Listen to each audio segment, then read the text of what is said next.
So maybe I'll actually get this one up before like the end of the month. That would be nice. Hey folks, my name is Jen, and today I would like to talk to you about all the books that I ended up reading or not reading in the month of May. So in the month of May, I ended up reading 6 books, and let's go in order of how I read them, I guess. Shall we? The first book I read was Solutions and Other Problems by Ali Broche. This is her second memoir.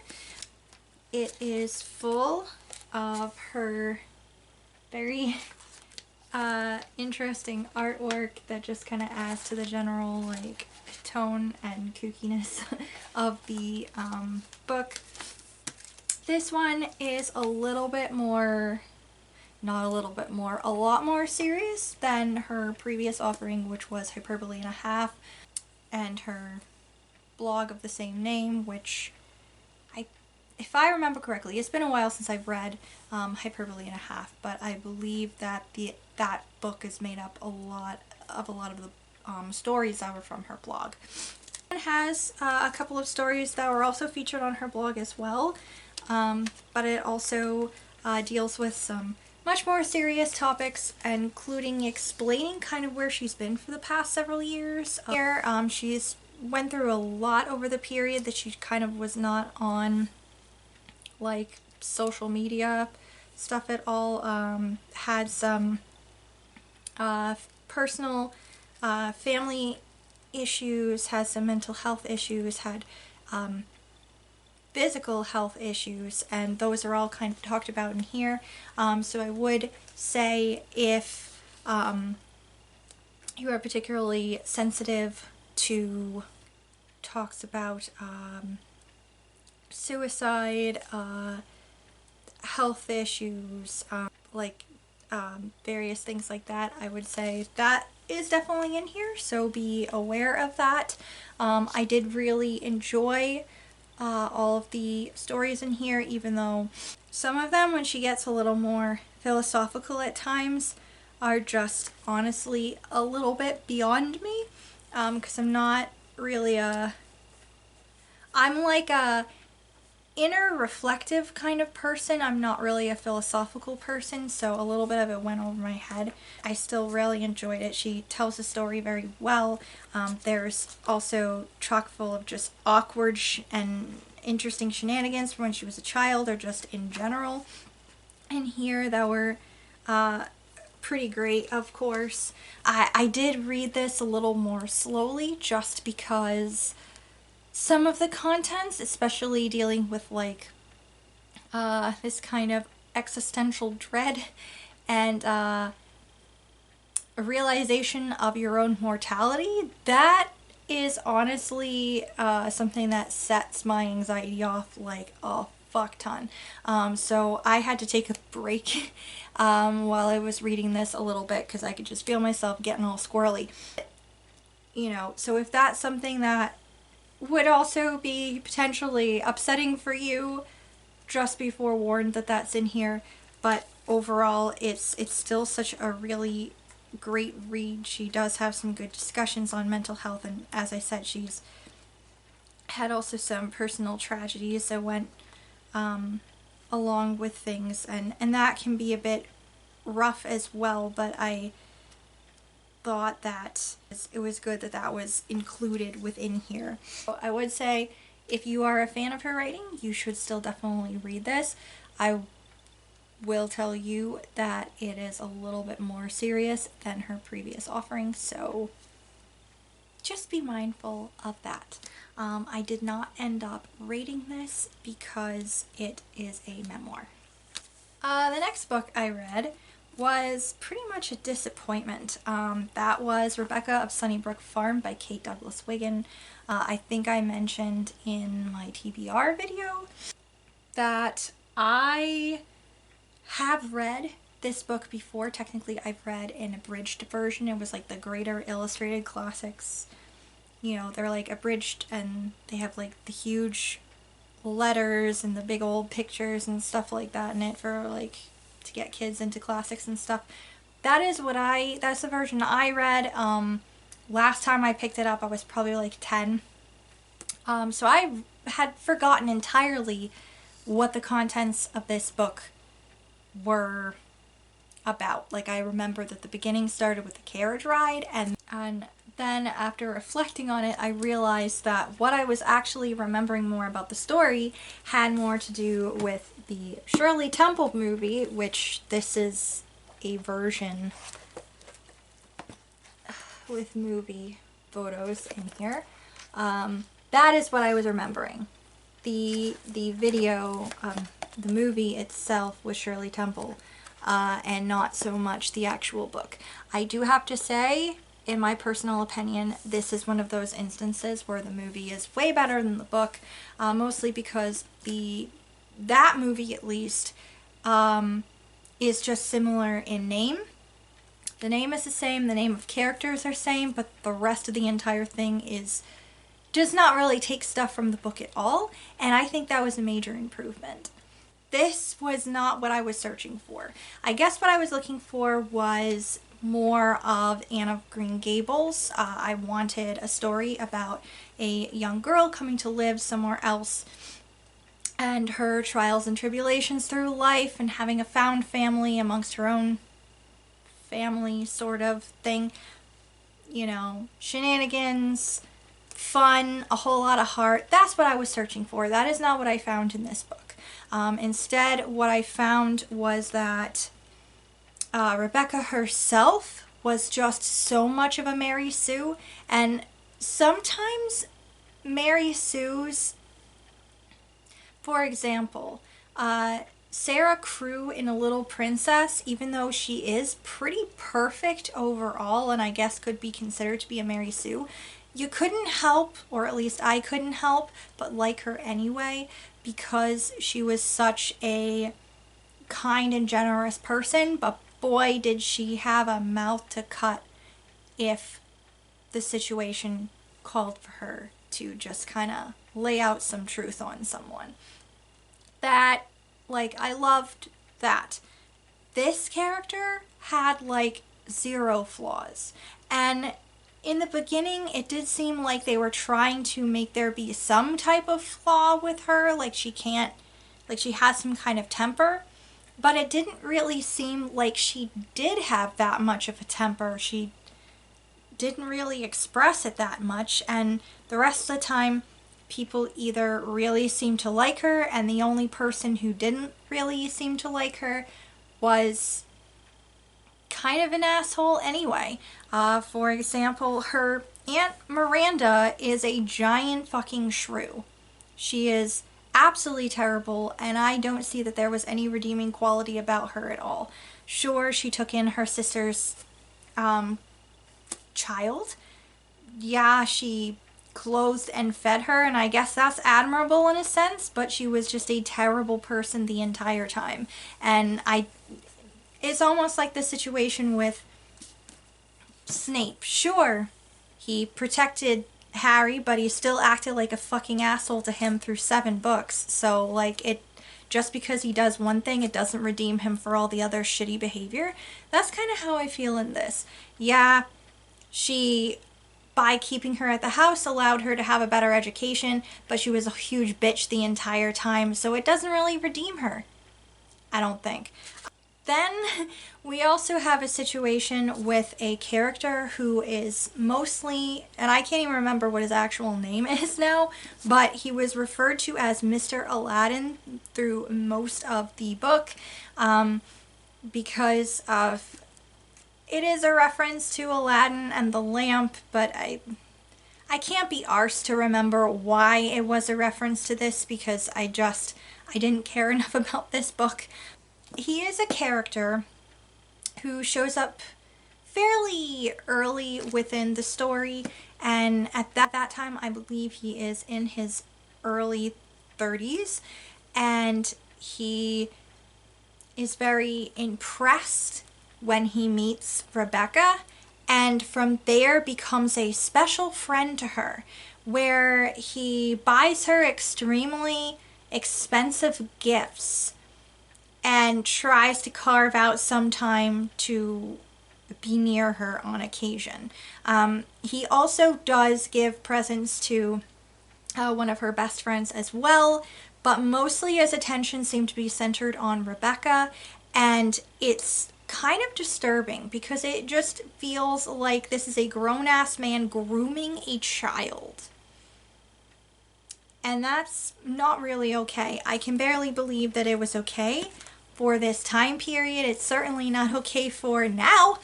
So overall, I found him to be very creepy. And while some characters did warn Rebecca a little bit about him, it didn't seem like it was that much of a big deal that this guy who's so much older than she is, like 11 or 12 at the start of the book when he meets her, and she's, I think, about 17 at the end of it, and that's just, I mean, it's gross. It's gross, guys. It's fucking gross.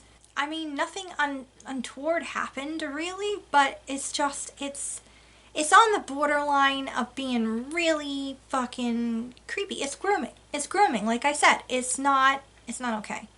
So apparently this was written before Anne of Green Gables, and actually, from what I found online, inspired L.M. Montgomery a little bit to write Anne of Green Gables.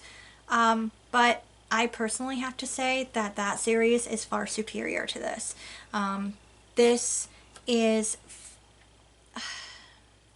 It's a lot more preachy also, which I did not appreciate, and I understand the time period that came out of. I'm guessing that was a pretty standard thing, but I don't know, overall, like the preachiness of it, the shitty characters, like it was just a major disappointment. And like I said, if I'm probably never going to read this again, and I'll just watch the Shirley Temple movie because the story is way better, even though it's ridiculous, and there's music in that one, and it has nothing to do with this. So I gave this 2 stars because at least some of the descriptions were pretty. Everything else is pretty terrible. Talk on the topic of disappointing things, I guess I will tell you about the book that I ended up DNFing. So I ended up DNFing Godmother by Carolyn Turgeon. This is the secret Cinderella story. Yeah. It wasn't good, folks. Like, at least what I read of it wasn't good. I got to, let me see, where was I? So, I stopped reading it, let me see, about page 100 or so. I just couldn't do it anymore. So overall, I didn't really like the descriptions and things in here. There's a couple of scenes that were particularly made me uncomfortable, and then some other things was very troubling, and I didn't really like where it seemed like the story was going. I also really didn't like the characters, especially the main character, and that sucks because she's like telling the story, and she's telling it from a first-person point of view, so you're very close to her, but she's completely unreliable at the same time, and it was just, I wasn't having a good time. So I ended up like skimming ahead to see what the hell was going on, and then saw kind of where it was going and was like, wow, I'm glad that I didn't waste my time on this book, because that would have really made me angry. I ended up just saying fuck it, and I dropped this book, and I realized that I probably should have checked out how everybody felt about this before I decided to go with this book, because I saw a lot of the reviews on Goodreads were pretty unfavorable overall. Yeah. Which makes this situation very interesting with the books that I ended up grabbing, because this I was so certain was going to be really awesome. And then one of the other books that I ended up reading this month, I fully expected to like either hate read or just make fun of it the entire time, and it ended up being really fucking good. So that was interesting. Yeah, did not like this. Did not really like the writing style either. Probably will not check out any of this author's other books, I don't think. But yeah, just kind of really disappointing. Then the next two books I read were both from the Anne series. So I read Anne of Avonlea and Anne of the Island, books 2 and 3. This one I definitely enjoyed a lot more. I really liked the scrapes that Anne gets herself into. I really enjoyed, again, the absolutely beautiful descriptions of Prince Edward Island that are in both of these. This one is more when she's off at school, and this one deals with a teaching position she took in the interim. This does introduce two new characters, Davy and Dora, who are twins who end up coming to live at Green Gables. I wasn't a huge fan of either of them. Dora is pretty perfect and very obedient and kind and quiet, and one of those kids that like just is, I guess, the epitome of childhood at the time, which was seen and not heard. So in short, she's bland and fucking annoying. And then you have her brother, Davy, who is obnoxious, rude, does whatever the hell he wants, says some comments about women that are just not really okay. And it's like, you're like 6? Where are you getting this from? And he's just... Some of the things that he came out with cracked me up because, I mean, I could see myself as a kid coming out with some of the stuff, especially questioning like things about like church or how people behave or different stuff like that. I could see that, but at the same time he was just such a brat. So both of them, I wasn't particularly fond of either of them. I was equally not really fond of the way that Anne and Marilla just would talk to each other and admit that even though Dora was such a sweet kid, they seemed to love Davy more because he was so lovable, even though he's a troublesome scamp. And I just... yeah, I wasn't a major fan of that either. But the rest of the book in general, I did like. There is a little bit of corporal punishment in here, which I'm not fully on board with. But otherwise, I did really enjoy the funny bits, the descriptions, like everything. I did really enjoy it. I ended up giving this 5 stars. And then Anne of the Island, she is off at school, so you don't get to see Avonlea as much, but you do get to see a little bit more of, where is the school? Kingsport, and meet some of her new friends. Not 100% sold on one of her friends either, but I did still mostly enjoy it. This one is a tearjerker, definitely. I mean, they're both, like, most of these books do have tearjerker kind of bits in it. This one especially heartbreaking at one point, but still mostly enjoyable. I say mostly because there is one part in here that involves animal abuse that definitely made this drop down an entire star.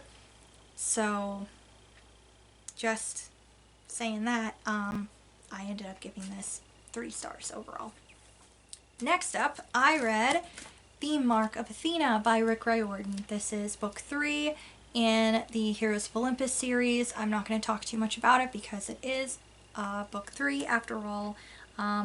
What I will say is that this, I loved getting more insight into Annabeth, learning a bit more about her overall, I really enjoyed like the bits with her and Percy in here. I really loved continuing to get to know the other characters. And I mean, it's chock full of Leo. I love me some Leo Valdez.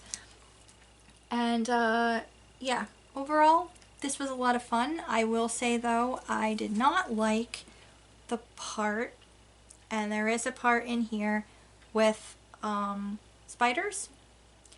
Not a fan. Like, seriously, not a fucking fan. Like, I have definitely some kind of mild form of arachnophobia. Did not enjoy those passages at all.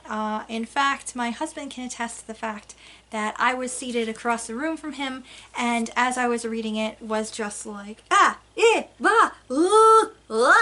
like the whole time. Like the whole fucking time. So, that part did not like, but the rest of it, delightful. But that fucking cliffhanger though. Like, that's not fucking okay, man. Like, that was not cool. Rick. I gave this 4 stars. And the last book I ended up reading was The Ghost and the Goth by Stacey Cade. This is the book that I mentioned earlier when I said I was expecting to make fun of this the entire time. No, this was actually really good. This synopsis, like the author should fucking sue or something. This synopsis makes it sound absolutely fucking ridiculous. This was well written. It had some heart in it. It was funny. I enjoyed it a lot. And apparently it is part of a series, or at least a trilogy. It looks like there's about 3 books. I'm not 100% sure if I am going to read the other books or not, because this did leave off in a space where it seemed like it was okay to just go with the one. So yeah, the other 2 books are not going to be on my big giant list of things that I get next month, but I might want to read them in the future.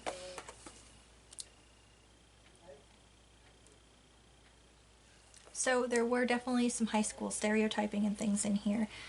Stuff got a little bit batshit crazy at one point. Like, legitimately, it got pretty batshit crazy. And I still don't know how I feel about that particular part or not. But, overall, a lot better than I was expecting it to be. So, overall, I did give it about 4 stars. That was it for books that I ended up reading in May. I feel like maybe I didn't quite ramble as much as I usually do. So maybe this won't be like 50 fucking minutes again. Sorry about that, guys. I'm gonna really try to not talk forever about shit anymore, but I don't know. It happens. Anyway, I hope that you guys are having a great reading month and month in general, and I will see you in the next video. Bye!